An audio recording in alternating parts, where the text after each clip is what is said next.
President Trump upends the goalposts on Ukraine peace negotiations and tells Europe to step up on defence. Sir Keir Starmer says it's a once-in-a-generational moment for our national security. President Zelensky has said we can no longer take America's support for granted. I really believe that time has come. The armed forces of Europe must be created. What will all this mean for us here in the UK?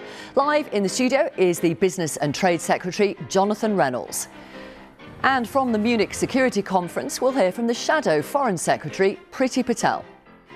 And from brain implants to artificially changing the weather, Laura's been speaking to the man who is backing some of the most improbable scientific ideas, Ilan, who's the head of the government's new research institute. It has a chance to catalyze not just world-changing technologies, but sort of the next trillion-dollar, trillion-pound industries for the UK.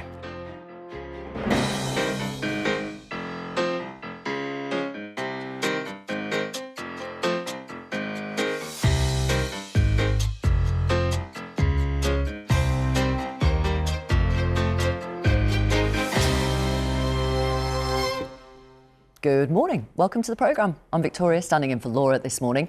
And with us for the next hour, Adrian Ramsey, co-leader of the Green Party of England and Wales, Richard Tice, deputy leader of Reform UK, and Karen von Hippel, formerly a senior advisor in the US State Department and until recently ran the defence and security think tank RUSI. Welcome to you all. Thank you for being with us. Let's have a look at what's making the news this morning. The Observer leads on the Prime Minister Keir Starmer heading to Paris for that crisis summit on Ukraine. While the Mail on Sunday splashes on comments by a former Army Chief, Lord Dannatt, telling the BBC yesterday if the Prime Minister doesn't increase defence spending, he'll be heading to the dustbin of history. The Sunday Times reports that Keir Starmer will overrule his Chancellor Rachel Reeves to get her to increase defence spending. And the Sunday Express has a poll that suggests British people are living in fear when it comes to the economy. Right, let's go straight to the BBC's chief international correspondent, Lise Doucette, who is in Munich at the security conference. It's been a dramatic few days, Lise. Where does it leave Ukraine, though? Dramatic few days here in Munich, Victoria, and everyone is describing this Munich Security Conference, the 61st in its history, as truly historic. The only comparison, they say, is the one in 2007, the only time when the Russian leader Vladimir Putin came here and warned Europe. Now, fast forward to 2025, literally, to use a Munich metaphor, the Europeans, the Ukrainians feel they are being left out in the cold, that the United States under President Donald Trump are pushing ahead with a highly personalised, take it or leave it diplomacy, which is leaving the Europeans. We're told here that the talks that are set to take place first in Riyadh, and we're not sure yet what level they'll be at. There's talk of a summit between President Putin and President Trump. And the Americans said here to the Europeans, don't expect that you will be involved. And Ukraine is feeling that it's not being allowed to negotiate its own future. And so what are the Europeans saying about this being left out of the consultations, the negotiations that look like they're going to begin next week? Well, I think if there's any slivers of light here, Victoria, it is that this is a defining moment for Europe.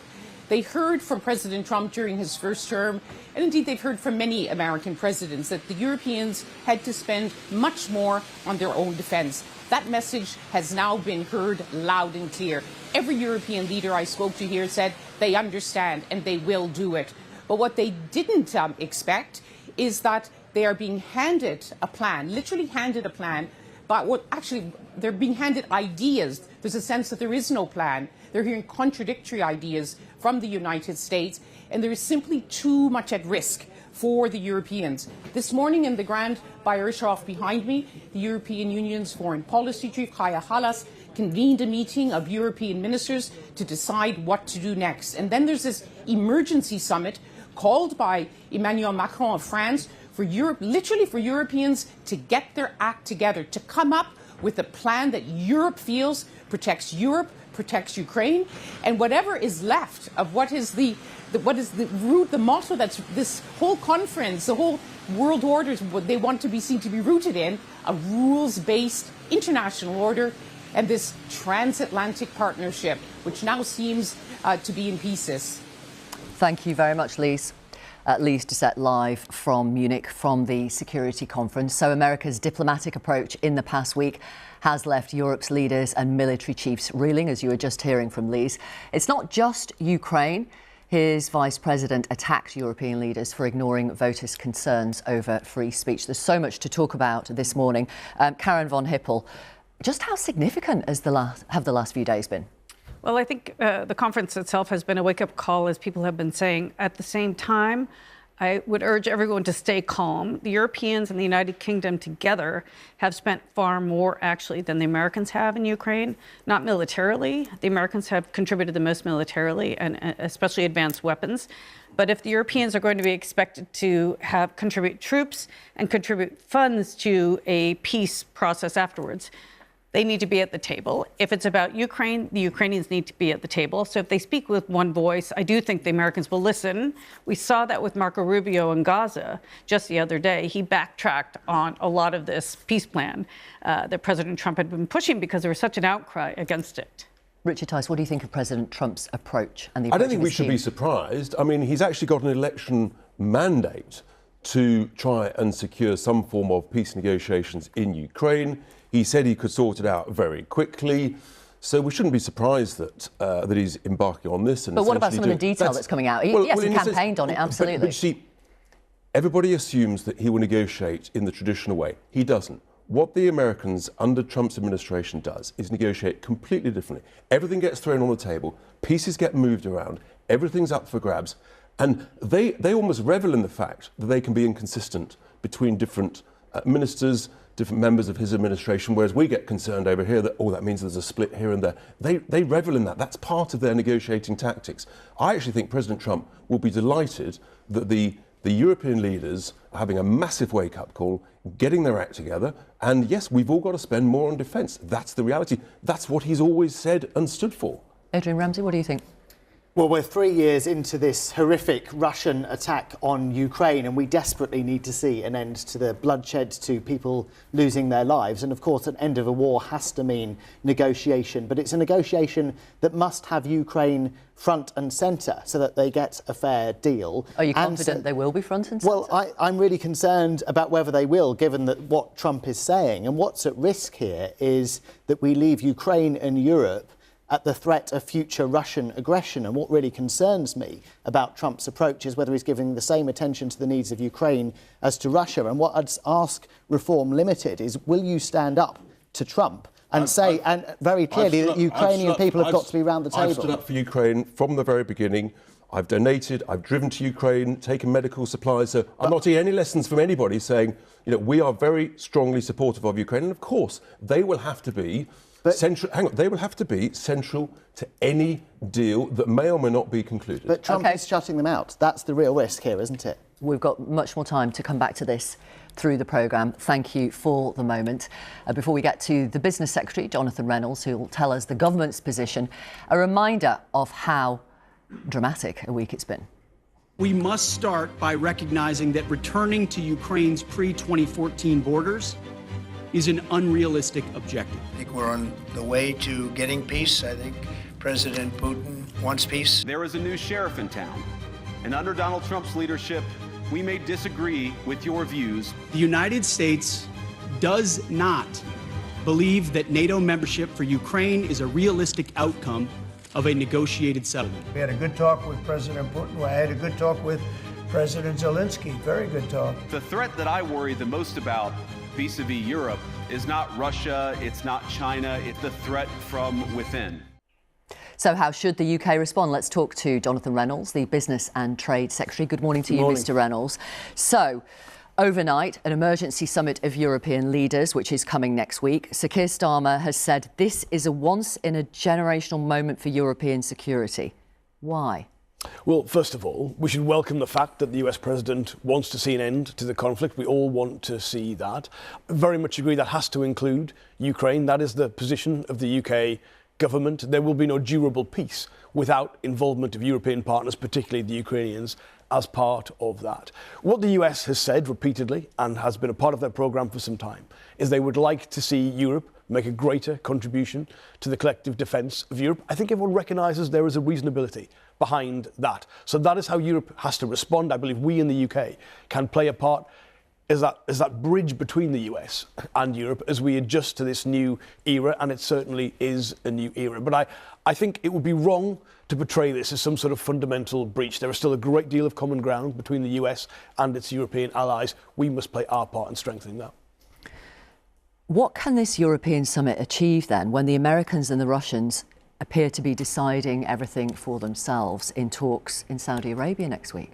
Well, what the US will want is not just an end to the fighting.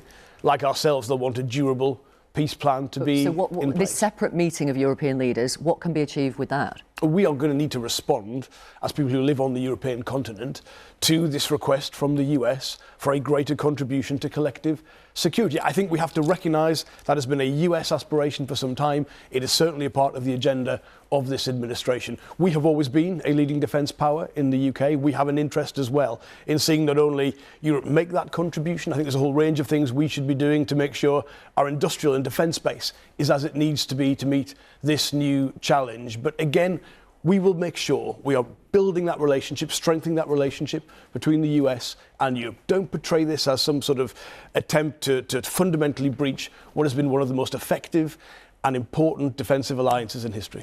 I mean, I'm not trying to portray it as anything. I'm just trying to understand what appears to be the new world order. And it appears that the UK and the Europeans are not even at the table when it comes to discussing negotiations over how the war in Ukraine will end. Well, the US Defence Secretary has also said that everything is still on the table. We shouldn't rule out potential outcomes. Yeah, everything's on the table, but you're not there. Well, look, for a peace settlement to be durable, it will simply have to have the involvement of European nations and the Ukrainians themselves. There's been an incredible contribution from Europe alongside the US to the defence of Ukraine. And ultimately, look, the president is someone who likes to win, and winning would not be rewarding a war of aggression.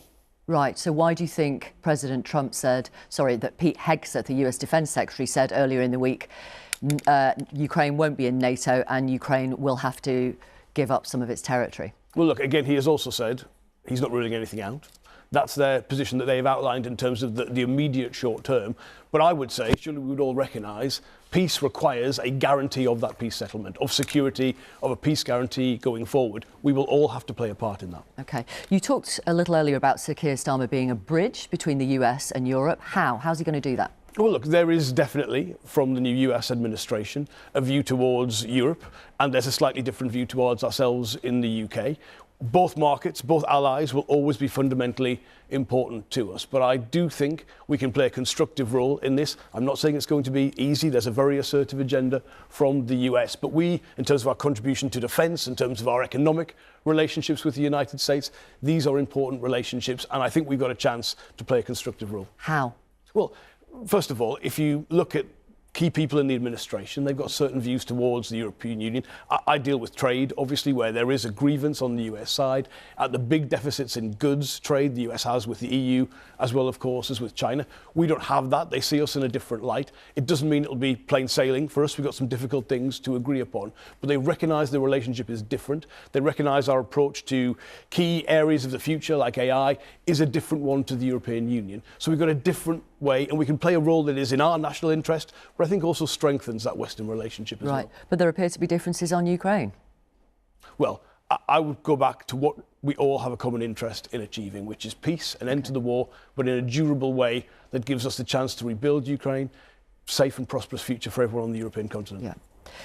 One thing the Europeans might be able to do without the Americans is a peacekeeping force. But this week, a former head of the army told the BBC that our forces here in the UK have been hollowed out. Does the UK have the troops, have the numbers to support Ukraine if it comes to a peacekeeping force along that massive front line, which is about 1,000 miles? It would be a huge task, wouldn't it? I mean, first of all, we've always said we'll play our part in any process. It's hypothetical at the minute without a deal on the table. I don't shy away from the fact that if you look at the state of the armed forces in the UK after the 14 years of the last government, like many public services, they are not in a good condition. I don't think we should downplay the tremendous capacities that we do have, but we'll have to make sure that our armed forces are ready to face a whole range of threats in the future, which at present I think we'd all recognise there's a lot more to do on. Let's talk about defence spending. It's also top of the agenda along with all the other things we've discussed. Your government says it's committed to eventually spending 2.5% of GDP on defence. This week, again, US Defence Secretary said the US is no longer primarily focused on European security. When are you actually going to hit the 2.5% target? Well, we'll set out the roadmap for that in the spending review. We've always made that commitment. We did have a substantial increase in defence spending in the last budget, £3 billion. We had the biggest pay rise for the armed forces in 20 years. Absolutely essential to tackling the recruitment of people into the armed forces themselves. You're going to publish a roadmap? Yes. A roadmap. So can you give us any indication of when to the spending review for that? But do you not think it's a bit more urgent? Well, I think you have to do these things in relation to the other incredible pressures you have on public services and the health of the economy. But the need to generate the revenue is why we are so focused on addressing some of the difficult things the UK has avoided for a long period of time, to get the revenue in order to do that. But I would also say the strategic defence review is a key part of this as well. There are countries that actually spend sometimes less than us and have greater capabilities. So yes, how much you're putting in is important, what you're spending it on. And for me, the defence sector, which plays a key role in our economy, it's part of our industrial strategy, making sure we've got the industrial base for this right is an important priority as well. But I mean, you can't even say we'll get to 2.5% even in this parliament. We're just going to get a roadmap. Well, I can't say we've only ever hit that kind of defence spending under Labour governments. It is an integral thing to what we seek to deliver. Do you think we need to go further than 2.5%? Well, it's careful what you're covering in that. Sometimes the US criteria covers things like the security services, which we have a major contribution to. We don't actually count towards the targets in relation to that. So take the national security contribution overall, but everyone in the cabinet, everyone in the government, I think most people in this country recognise that the pressure we face on defence as we enter this difficult new era, and we're keen to meet that challenge. OK, sorry, I'm not clear. We spend 2.3% of GDP on defence at the moment. You say there'll be a roadmap to 2.5%, and I'm asking you, do you think we need to go more than 2.5%? Well, look, let's set out that roadmap to 2.5%. We will always have to make decisions on defence spending in relation to the threats, and the strategic defence review is important to make sure you're aligning the money you are spending with the capacity to meet those threats. The threats have just got bigger without the US, haven't they? Yes, there's no doubt. But frankly, there has been a growing body of opinion in the US which has sought to, not incorrectly, look at the dangers and the threats they face in the Pacific and ask Europe for a greater contribution to that. There has been an increase relatively among many European countries towards their defence, but it is not unreasonable, I think, for the United States to say this is a partnership and you have to play your part in that. The other big development at the security conference earlier this week was when the US Vice President J.D. Vance said that the greatest threat facing Europe wasn't Russia, wasn't China. It was threats from within, to quote him, to freedom of speech. What did you think when you heard that?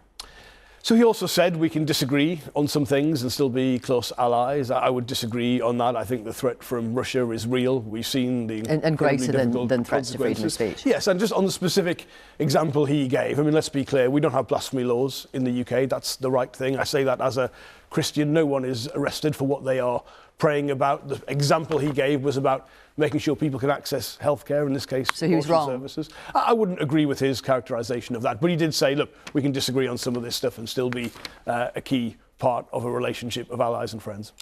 Let's talk about tariffs. President Trump suggested this week he's going to put 25% tariffs on all aluminium and steel imports into the US and impose further tariffs on countries that charge VAT on goods, like we do in the UK. What would be the impact on the British economy if that happens? Well, first of all, in relation to steel and aluminium, what we send to the US is very specialised, relatively niche products that the US needs. So I don't want to see tariffs applied to our exports to the US. No, but what would be the impact? I don't want to see our US friends. Look, the challenge would be, to be frank, some of the things the US imports, it hasn't got alternative suppliers for. I mean, the submarine casings that come from Sheffield, for instance, to the US Navy. I don't want them paying more needlessly for that. So We can engage, and we've already have been doing that. What on would a solution be the impact if you go Well, ahead? it would be negative for ourselves, but it would be negative for the US as well. Lay that out in, say that in plain English. What? Well, frankly, in some of the practical terms? contracts that we, on the steel issue, some of the exports that we have to the United States, I think they just end up paying more if they put a 25% tariff on it, because I don't think they've got alternative suppliers. I do feel we can engage quite constructively on that basis. On their big complaint, going back to the US grievance about its trade deficit in goods with the EU and with China. Of course, we don't have that. I mean, the trade between the US and the UK is balanced. No, but, so again, there's the argument. You will have for seen it. President Trump say this week, we've got a huge trade deficit with the UK. Well, I would not say that VAT is a tariff. It is a sales tax similar to the sales tax that they have in the United States. So we're having these conversations, we're engaging on it. I think sometimes in some of this you've got to stay calm, you've got to be pragmatic, you've got to engage. It is not in our interests or that of the United States to be in a position where we're charging tariffs on each other's goods. Actually, the reciprocal you wouldn't consider retaliatory tariffs in the way that the EU has said it would consider? On steel, if that were to go ahead, that would mean that a deal we have in place at present, which removed tariffs, fell away. So you'd revert back to that position. But again, I say, from the conversations I've already had and the team has already had with the United States, there is the basis for constructive engagement. I'm not saying it's easy. I appreciate they have a mandate for changing how they approach the issues of trade. But we have got a different argument, a different story to tell to the EU or to China in relation to our trading relationships. I mean, I understand you say you have a different argument. But again, President Trump said no exemptions, no exceptions. Well, look, in the past when there were tariffs in place before the deal I referred to was there were exemptions. There were things that You think you're going to get an exemption? I wouldn't. I'm taking nothing for granted, but I've had some very constructive conversations with key people in the new administration, recognising our relationship is different. Who? We're going to put that case. Well, the Special Envoy to the UK, Mark Burnett. I've met just yesterday evening, had a conversation with the Director of the National Economic Council, Kevin Hassett. You will know the Commerce Secretary is not yet confirmed by the Senate, but we would expect that to happen next week. So look, this is some difficult things to resolve, but there's good engagement, good conversations, and again, a mutual interest in resolving this. You are here also to outline how you're going to spend £2.5 billion, which you committed in the Labour manifesto last summer, to support the UK steel sector. Is that really enough when they've got to switch from these old-fashioned blast furnaces to the modern electric arc furnaces? Well, look, what this is a recognition of is, whilst this international trading position is a challenging one if that were to go ahead in the United States, what we need to do most of all is address our domestic environment for the steel industry. So if you look at demand for steel in the UK, which is strong, we only meet about 30%, 32% of that demand from what we make in the UK. Even with all the issues of Chinese overproduction, in the EU, that figure is 80%. So there's a big prize on offer domestically to get that right. It covers things like energy prices. It covers things like how we deal with what's called carbon leakage, so steel coming from parts of the world that haven't got the same I mean, when you say it covers, I've read it. I've read the Green Paper. It feels like another consultation about another strategy. But when the industry is saying it wants action now, and obviously I'm going to ask you specifically about the Scunthorpe Steelworks. Unions have previously been really concerned that they were going to close. 2,000 jobs under threat. Are you confident those 2,000 jobs are now secure? Well, we are in talks still with British Steel. I have a further set of talks on Tuesday of this week. We are willing to put in, I mean, the fund you reference, let's be clear, is more money than a British government has ever put in to investment in the steel industry. We have to work with the private sector to do that. Sure, but will it save those 2,000 jobs? On the jobs, what I need if I'm to put money in are guarantees on jobs, and guarantees that if I put money in, that will be safe, we'll get a good return, we'll get a viable business out of that. The private sector partner in this, British Steel, has to be able to provide that to me. There is a reduction in headcount when you move to the new technologies that are available. That is recognised. That's job losses then? It is. But frankly, what I would have ideally So how many of wanted the 2,000 do you reckon you can save? It depends on the nature of the transformation project, because I think we've got the chance not just for changing to new technology in terms of electric arc furnaces, we've got the potential for actually more further downstream activity. There could be more jobs in steel in the UK, but it depends on what we can agree with a private sector partner. You can't do this in the private sector alone, you can't do it in the public sector alone. You've got to have that relationship. But I need to know if I'm putting money in, I'm getting something for it. Absolutely, and so do the people watching who might happen to work at the Scunthorpe Steelworks. I mean, what message should they take from Well, from they what should you're take saying that this this is a morning? government fighting for steel in a way we haven't seen for 14 years. I know they're frustrated because, frankly, the transition that was required should have been started 10 years ago, 5 years ago. We're really up against it. You will know the blast furnaces lose a great deal of money. I mean, that's the key issue. They lose somewhere in the region of £1 million a day. So some of the time we had to get this transition right, the clock was run down needlessly under the last government. But the big change here is real money from government, a real strategy in place, a willingness to tackle the big issues. You might have seen the announcement from Heathrow this week that they will use British steel. You've got to create demand for steel through the kind of decisions we've made on infrastructure projects. So it's challenging, but they've got a government on the pitch, and I know they're concerned, but we're fighting to get them the transition they deserve. Thank you very much, Jonathan Reynolds. Thank you. Thank you, Business Secretary. Now, the Shadow Foreign Secretary has been in Munich for the whole of the security conference. I spoke to her a little earlier and asked her, given that America seems to be sidelining Europe when it comes to negotiating a peace settlement for Ukraine, whether the UK is now pretty much irrelevant in all this. On the contrary, and certainly from all the discussions that I've been having here, the UK's position when it comes to this conflict and also our support for Ukraine is widely understood and hugely respected. Victoria, if you recall, we were the ones that put in the multi-billion, multi-year funding package that covered the defence, security, support for Ukraine, but also the humanitarian packages, and that is widely recognised here. Yeah, I do recall that, absolutely, and it might be widely recognised. But things are changing. US Special Envoy to Ukraine, Keith Kellogg, says European leaders will be consulted over how the war ends, but not take part in any talks between the US and Russia. I mean, it sounds like Europe has failed Ukraine. Well, no, on the contrary, I think that's a terrible statement in its own right, if I may say so. When you look at the strong support that NATO allies and NATO countries and European allies have given to Ukraine. And in fact, I was in the session yesterday where General Kellogg spoke. And first and foremost, there is wide-scale recognition that clearly European allies have done an enormous amount, and that is in terms of military aid, financial, humanitarian. Do not forget the type of structured support that has been given and provided. But I think importantly, Victoria, we all have to recognise that this is about Ukraine's independence and sovereignty. And right now it's all about Ukraine and ensuring that they are the ones that determine their future. So what should the British Prime Minister, do you think, be doing now? Well, I think first and foremost, look, number one, we've had a range of dialogues over recent days, and this has been quite an exceptional Munich Security Conference. We've had, obviously, the new American administration here telegraphing once again, and this is not new news, that the European allies and NATO countries need to step up on defence spending. So absolutely, that has to be a priority. My party has outlined that in the past. But I think importantly, I cannot emphasise this enough, there is such a big focus here, and there has been, and a big recognition on the way in which countries have given support to Ukraine. And Britain in particular, look, whether it was from the Challenger 2 tanks that we put in, Storm Shadow, the huge resources, and let's not forget as well the way in which the United Kingdom led NATO allies and European allies, not just to step up, but to absolutely come out and give that support to Ukraine. That is why I think, if asked what Keir Starmer's government should be doing, we should be absolutely not just at the table, but working with our United States allies to continue those discussions, those important dialogues as new initiatives come forward, because we have led the way and the United States recognises that. The UK is not at the table. I mean, that is clear now. Europe's not at the table.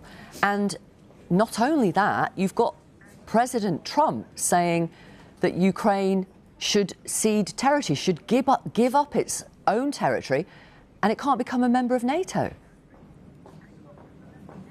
I think, Victoria, if I may say so, those statements are deeply premature. We've heard a range of views in recent days, right from the NATO conference that took place in Brussels a few days ago, and also over recent days here. We all have to have very, very cold heads right now, primarily cold and calm heads, primarily because this conflict is still raging, this war is still hot, there is still conflict taking place at sea and on land. Ukraine has had such terrible losses, Russia has as well. We're all heavily heavily invested in this conflict.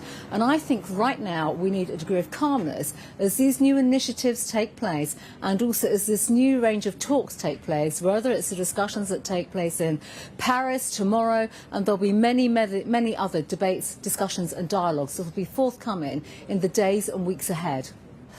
Your leader, Kemi Badenoch, said last month, Donald Trump will be a force for good in the world. I wonder if you think Donald Trump bringing President Putin in from the cold and his approach, what appears to be his approach to the Ukraine peace process, makes Donald Trump a force for good in the world. Well, I think, first of all, we should recognise that his position has not changed. He's been making it quite clear for a period of time that he wants to see this conflict end. I think everybody wants to see an end to this atrocious and appalling conflict, this illegal invasion of Russia's into Ukraine. And the fact of the matter is, there is no peace right now. There is no ceasefire. This is just the start of basically new initiatives, new talks and new dialogues. So I think it's far too premature to effectively start making assumptions as to the way that this will be heading.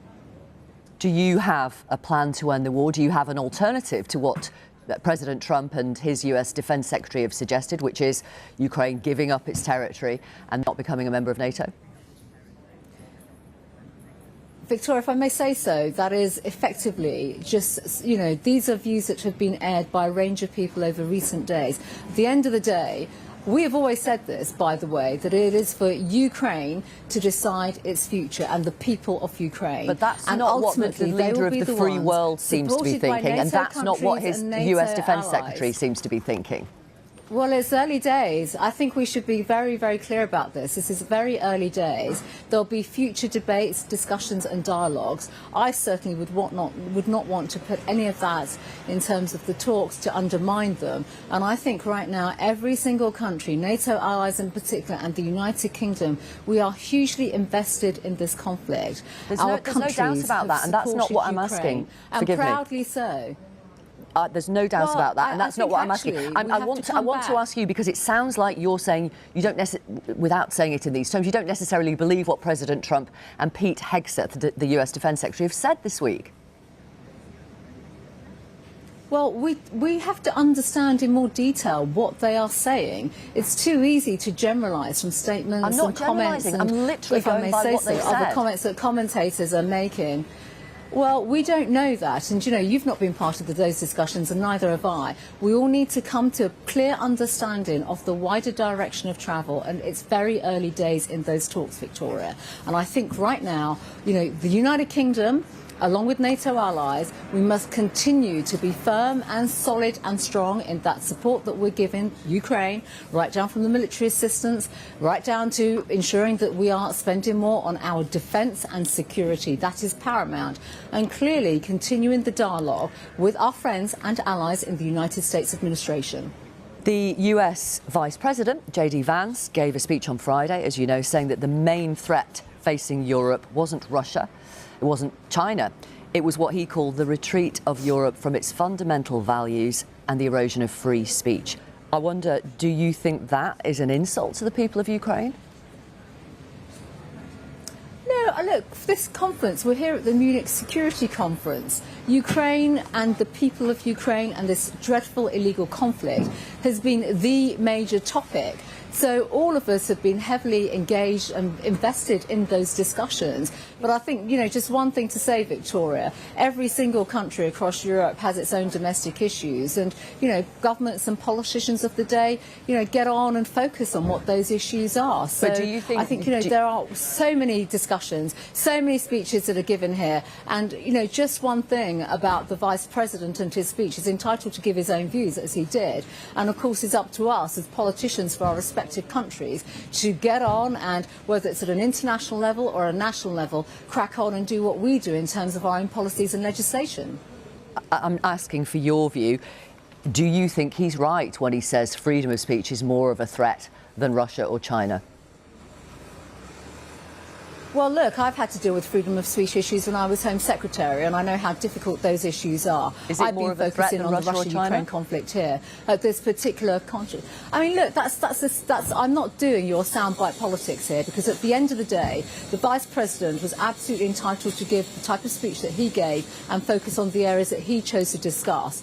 I have been here focusing on Britain's support, long-standing, dedicated and stalwart support for the country of Ukraine, for their fight for sovereignty and freedom, for their independence and the values that we cherish closely on the continent of Europe. And that has been the focus of my discussions here. It was in your manifesto that you promised 2.5% of GDP on defence spending. Some Tories actually wanted 3%. Donald Trump has suggested 5% of GDP. Is that the kind of figure the UK should be looking at now? Well, look, we all have to look to do more, and you're right, my party had a very clear plan. We actually had a plan to deliver 2.5 and then effectively going upwards. I would encourage, the government, and we'd work with the government constructively on this as well, in terms of increasing defence spending. This is in our national interest. We're a proud sovereign nation that has always stepped up when it comes to our security and defence. I also say that as a former Home Secretary. I was in government at the time of this dreadful conflict starting, and I know for a fact that we've always put shoulder to the wheel on this issue, and now is a big moment for us, and I think we should all collectively work to achieve that. Priti Patel, Shadow Foreign Secretary, thank you very much for talking to us. Thank you. And do let us know what you think. Email at kuenssberg@bbc.co.uk, or on social media, use the hashtag BBC Laura Kay. And there's always WhatsApp as well. The number is really long. It's 08000 282 161. There you go, 08000 282 161. Always love to hear from you. Let's see what our panel have to say about what Jonathan Reynolds told us and what Priti Patel, Shadow Home Secretary, told us. Karen von Hippel, where are you on whether realistically and ultimately Ukraine will have to give up some of its territory? I don't think Ukraine will give up its territory permanently, but they may sign a deal for some sort of ceasefire armistice. Don't forget, between North and South Korea, you have an armistice. It's the only legal document between the two, and they've never permanently ceded their own territory. And I think Ukrainians recognize that they won't get it all back now, but they may in the future, and they won't ever give up that right. But don't forget also, one of the very interesting things that happened yesterday was Senator Graham, who is one of the Trump whisperers. He made two interesting comments. He said, don't forget about the rare earth minerals that Trump is trying to get, and those are mostly in the Russian-occupied territories. So it was a good bargaining chip to try to get the Americans to help get them out of those eastern territories. And then the second was, he said, why don't we say to the Russians that if you attack Ukraine in the future, they will automatically get into NATO.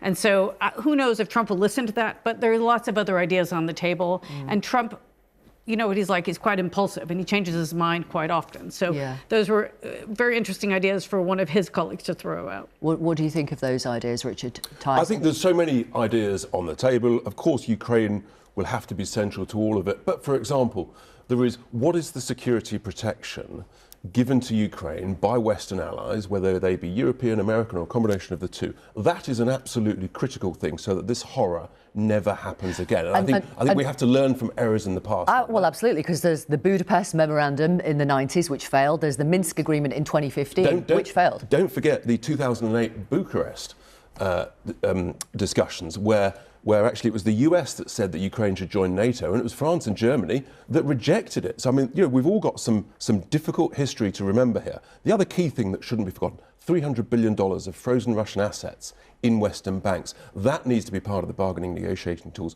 How does that get used, by whom, to help Ukraine and that security blanket, as long as Karen was saying, where a line may or may not be drawn. We let Ukraine down with regards to Crimea, with regards to Donbass, give or take 10 years ago. So, there's everything's on the table. And do you not see, I mean, you've made it clear at the start of the programme that President Trump's throwing everything out on the table because that's the way he negotiates, which for some business people seems like a funny way to negotiate because you put it all out there and given them what they want.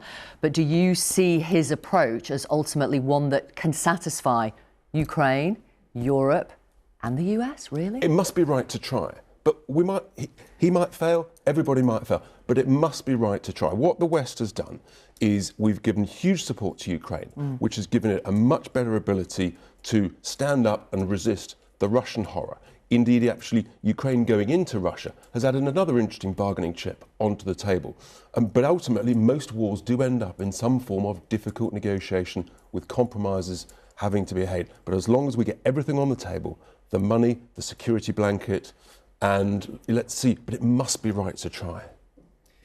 Well, of course, we've got to get people around the table and secure a peace agreement. I've been calling for that since the start. But we have to recognise that with the statements from Trump and particularly from J.D. Vance over the last week, there's a real divergence in view between the US position and the European position, and particularly as it's Europe that we're trying to defend from future Russian aggression. It's really worrying not to see European leaders round the table. And the government has got to recognise that we've got a history here of there being real risks of the UK being too close to the US in terms of foreign policy, in terms of us being dragged into the war in Iraq, in terms of us being obliged to continue to sell weapons parts to Israel. So we need a strong European voice here that stands up to Russian aggression and fights for Ukraine's right to self-determination. Do you think Adrian Ramsey's right? The UK is being too open to the Americans, too friendly? I think we're very well placed as the shadow foreign secretaries to negotiate with everybody. But we have to do that from a position of strength. That's why we've got to grow our economy. We've got to have more money to be able to invest in defence. 2.5% is nothing like enough. In the early 90s...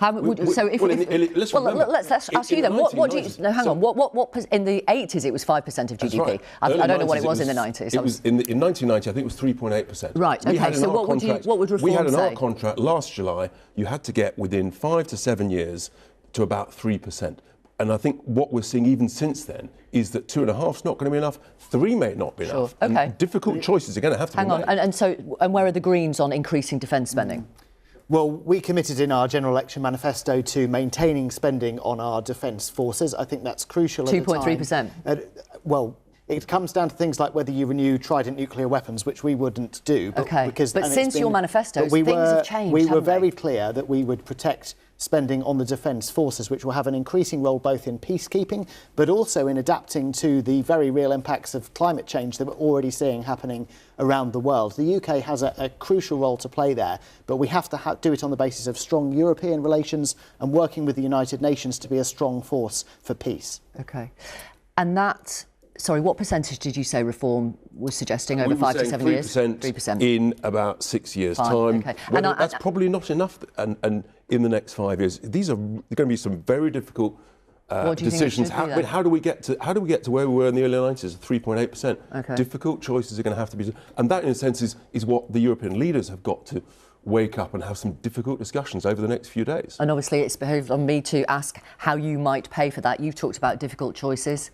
Do you have any thoughts on how you might pay for that? So we have a very different view from the Greens on net zero. We'd scrap the whole thing. That would save tens of billions of pounds. I wouldn't be paying voluntary interest on the central bank printed reserves. That's tens of billions of pounds. And we've got to be utterly ruthless on wasteful government spending. But Richard, at the general election manifesto time, the IFS was clear that your numbers did not stack up. You were exaggerating. And since then, my numbers have been proven right. Economists have agreed with me on the QE reserves. We've now got Darren Jones writing to all departments saying £5 and 100 brackets. Tice was right, close brackets. So actually, we know, and since then the National Grid has said you've got to spend 40 billion a year on net zero. Richard, the reality is, if you bring in tax breaks for millionaires like yourself and Nigel Farage, we will not have the investment that we need to restore our National Health Service and to get our economy onto... It's called a dead cat negotiation. The big picture stuff is, if we want to invest in defence, we've got to make some difficult choices. We don't need net zero. It's destroying jobs. It's destroying industries.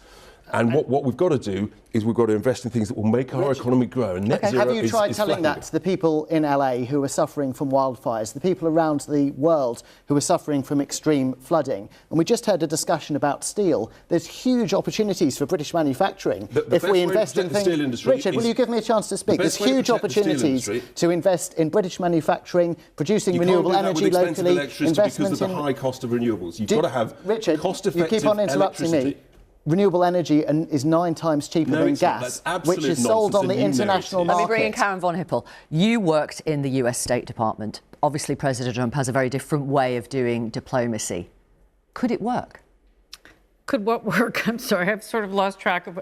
You mean about the way he goes about his foreign policy? Yeah, I mean, I would give him credit for bringing the parties to the table, and the same applies to Gaza. We wouldn't have had a Gaza ceasefire if Trump hadn't put pressure alongside the Democrats, alongside President Biden's team, to get everyone to agree on a ceasefire. It's too bad they couldn't do it a year ago. A lot of people were killed in the interim. A lot of Gaza was destroyed, and probably some Israeli hostages died during that period. So it's too bad they couldn't set aside their political differences for a bigger cause. But yeah, I think there's something to be said about his brash style, his unpredictable style. It's not my favorite approach to things, but we do want to end the war, as both of you have said. We do want to end the war in Ukraine.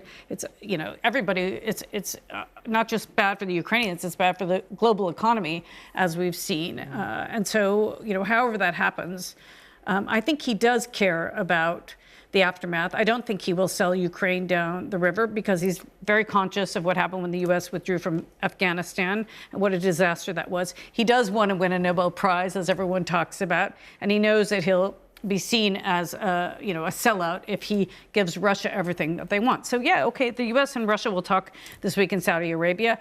It's not clear. They're not going to agree on anything without the Ukrainians at the table. Or they're not going to agree on what you guys will do without you at the table as well. So I think that we're overreacting to a lot of this, but certainly everybody wants the war to end. Yeah. How should people react then? You say that everybody's overreacting? I know, but don't forget the first time around how exhausting it was. And so many of us spent the entire 4 years being outraged about everything. I think just, you know, he's a little bit like a Jackson Pollock painting. He's throwing everything at the wall, everything all at once. I mean, whether it's migration or if it's climate related, or, you know, it's kicking out immigrants, it's tariffs, it's Ukraine, it's Gaza, everything's going on simultaneously. And so I think we just have to brace ourselves and try to think about actually what are things that we all want to happen. We all want to save money. We all want governments to be more efficient in the UK and in the US. How do you do it? I don't think it's by firing everybody, this approach, but, you know, I think some of the aspirations are actually... But we're going to have to be really quick, because the objective has to be peace, whether it's in the Middle East, whether it's in Ukraine, and peace through strength. That's a key thing we should all remember. Quick. We're absolutely not going to protect people by firing everyone from government when we've had 15 years of our NHS and other services being run into the ground. And those arguing for major further reductions in public services spending need to think about exactly how we're going to protect the NHS. Pause. Gentlemen, pause. Thank you. Now, originally dreamt up by Boris Johnson's former advisor, Dominic Cummings, the government's new scientific research agency, ARIA, is tasked with coming up with the biggest and most outlandish scientific ideas that might, just might, result in huge breakthroughs.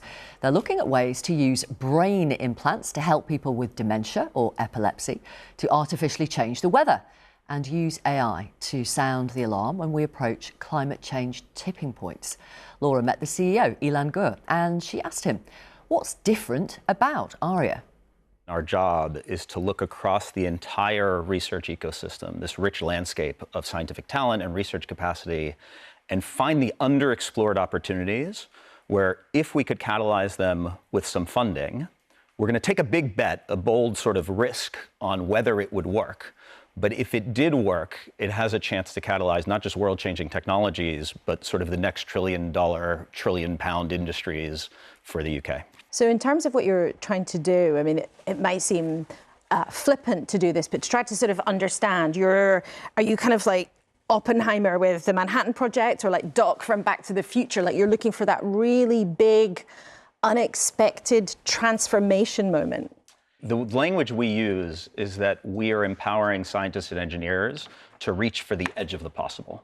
At any given moment, there's something new that's been discovered, and the question is anyone going to be able to see how that could be transformative and pick it up and do the research to move that from a scientific insight to something really impactful? And that's where we sit, kind of in the space between the frontier science and the frontier impact. The first set of projects you announced last year had some things that sound, I mean, just amazing and almost like something from science fiction. So one of the projects was scalable neural interfaces. Now, essentially, that's like a bot that can go into your brain Tell us about that. Just to put it into perspective, 1 out of 6 people in the UK is living with some sort of neurological condition. And this is a really insidious, problem. In part, you think about the sort of acute neurological conditions, Parkinson's, Alzheimer's, and we know how painful that can be. But then you have this sort of tail of conditions which may not be as acute all the time, but they affect just enormous numbers of people. And this is things like mood disorders, depression. And what we've learned recently is that all of these different disorders, even though they're very different, they relate to the circuitry of the brain. The brain's sort of an electrical system. And so in the program that we launched, Precision Neurotech, what we've said is, are there more elegant ways to take the insights from AI, from new computing chips, et cetera, to actually be able to interface and develop therapeutics that actually directly are working on what's happening in the brain itself? The range of technologies that we're funding there, we have some things that are very advanced. Things like new bioelectronic interfaces, and they do sound like sci-fi. We have people thinking about new designs of computer chips where without needing an implant or anything else, you could actually interface and understand and read out what are some of the disease and disorder states and understand what's happening in the brain to develop kind of the therapeutics. And the potential here is to imagine that through these new neurotechnologies, through a single technology platform, you could potentially not just understand, but treat this broad range of neurological conditions. One of the other things that you're looking at is the notion then of being able to create plants in a lab and even to program them to do what you want them to do. Tell us about that. We depend so much on the natural system and the natural world and plants. If you think about it, you look at food security, you look at climate change, these are massive global problems. And what's interesting about plants is that they are distributed, and our global agriculture system is distributed across the globe at scale. And over the decades, we have tried to make plants do more for us as society. And it's everything from making them, more productive for our food, et cetera. But there is an opportunity right at the edge of what's coming out. If you take what's coming out in terms of our ability to work with natural systems and improve them, and you apply that to plants, you have a chance of imagining new plants and new agricultural crops that are literally programmed and designed to enhance what we want nature to do. And that might be removing CO2 from the atmosphere into the roots of the plants. It might be being more productive or more drought resistant, which is going to be very important with climate change. It might even be, we think about plants as creating food in the fruits. What if you had a plant that created your medicine in a fruit? And it was a naturally sort of inspired or grown medicine. And those things are things that science is now allowing us to do. You touched there on climate change, and one of your big projects that you're also looking at is studying and being able to predict more about the tipping points that may come when it comes to climate change. So tell us about that. Actually, we've just announced the funding for this program. So this is roughly £80 million going to 27 teams. We're in a race to decarbonize our global economies. And what we don't really understand is how much time do we have? So if you talk to climate experts and you say, well, what are the scenarios, in terms of how we're going to be impacted by climate change, floods or otherwise? Some will give you scenarios that, over time things will get marginally worse. But some will say, we know historically that the geological system can go through what are called tipping points. And actually with climate change, we know of some that are at risk. And these are things like all of a sudden you have irreversible and self-propelling melting of glaciers, or changes to ocean currents, which could radically change weather patterns and lead to things like massive floods. And both in the UK and the world have a lot of people at risk. So this program is funding what we believe is the most ambitious, biggest effort in the world to think about, could we create a technology platform to actually, with confidence, understand the risk and timing of climate tipping points? And when is going to happen? And when it might happen. So whether that is, as you said, glaciers melting or the ice disappearing in the Arctic, those kinds of things. And we know these things are happening. The question is there a moment coming where actually there's no turning back? This is not an easy thing to figure out. So what are we doing? We are funding a combination of teams that are thinking about the most advanced climate models in the world, including new versions of AI models. We have them combined with teams that are developing really cutting-edge new, basically diagnostics, monitoring technologies that can be deployed out in the Arctic. So these are things like, well, what if we had drones that can actually measure what's happening with the glaciers? Autonomous underwater vehicles that are looking at this very hard thing to measure, which is the interface between the ice and the ocean currents. And when it comes to climate change, one of the things I've read about that you are looking at, which sounds very outlandish, but obviously could be absolutely critical, is what's called, you're calling your climate cooling strand, which might even be ways that we could change the weather.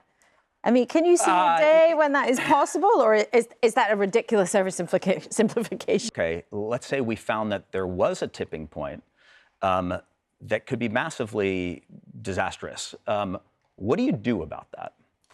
And interestingly, that's a field of research where we are now seeing that, again, through our ability to model these climate systems, but also looking at these geological phenomena in new ways, there may be ways that we can intervene directly and safely and responsibly to then limit the risk of there being such a tipping point. It's really inspiring to hear you talk about the work, but it's cost a lot of money for the taxpayer to set up the agency. You know, you're spending the public's cash on it. If somebody was a bit skeptical about scientists pursuing things that might be impossible, why is it good value for the taxpayer, do you think? Our team wakes up every morning with one thing in mind, which is, can we create something massively impactful for the taxpayer? Your viewers care about is the things that matter to them in life right now.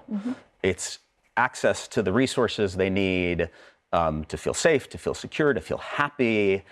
And if you pause to think about it, on all of those fronts, the things that provide us those resources, those security, that happiness, at some point came downstream of some scientific innovation and discovery. Well, it's been great to have you here. Thank you so much. Cheers. Absolutely fascinating. Adrian Ramsey, if you could choose one thing for scientists to be focusing on and producing new technology in the future, what would it be? Well, AI has got huge potential to be a force for good, but there are also major risks and big environmental implications in energy and water use, so it must be properly regulated. In terms of one area of focus out of the different areas we've talked about, I think preventative healthcare, spotting things early on so you can get the treatment to people. Funnily enough, I was filming in King's College Hospital where they are using AI to help them spot cancers. It was absolutely extraordinary. But yeah, that would be amazing. What about you, Richard Tice? I think similar, actually. It's in healthcare. Almost literally from the moment of birth, the ability of AI to spot your genetics, to see how you might grow and develop, and then that leads right towards the latter part of life, for example, with regard to dementia, Alzheimer's, spotting those trends way earlier, the impact of diet that might impact on that, those sort of things could be enormously beneficial and, as we were just hearing, save significant sums of money by essentially preempting sort of crises later in life. Yeah. Karen? I guess we all have a laundry list. Maybe I'll choose education because I think somehow tech could help those that are left behind, whether it's in our own societies or globally, catch up and get access, because otherwise the chasm is just going to get bigger and bigger. Yeah. OK. Thank you very much for being with us today. Karen von Hippel, Richard Tice, Adrian Ramsey. Thank you for your company. That is it for today. Thank you to you for watching. Laura is back next week. I'm back on Newsnight tomorrow with more interviews and insight each weeknight live on. I'm going to take the time to give a really big plug to Newsnight now. Each weeknight live on BBC Two and BBC iPlayer at 10:30 and on all the social media platforms. I'm on TikTok, Blue Sky, X, Threads. Right, see you tomorrow night then. Have a good day.